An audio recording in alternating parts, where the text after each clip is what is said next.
Welcome to the slop farm. Enjoy the video. You begin by confirming power and the bypass is closed. This is critical.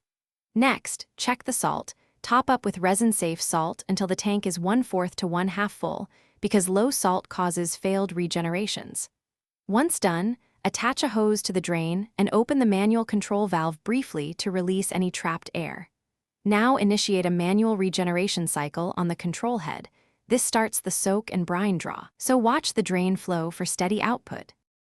You monitor the brine draw carefully. During that stage, the drain should run steadily for about 20 to 30 minutes, which ensures the resin is fully regenerated. Once brine is pulled, the unit backwashes to fluff the resin. Make sure the water exiting the drain clears before rinse starts, because trapped solids reduce efficiency.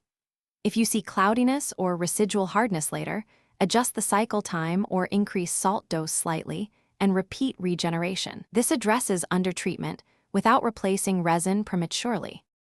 You finish by running the final rinse, then return the bypass to service so softened water flows to the house. This prevents untreated water from entering plumbing. Next, test hardness at a tap. You want near 0 to 3 parts per million or your chosen target. If it's higher, repeat regeneration.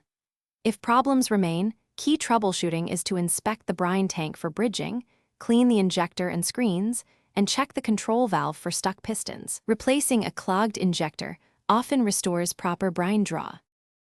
Thanks for watching. Consider subscribing if we helped you today.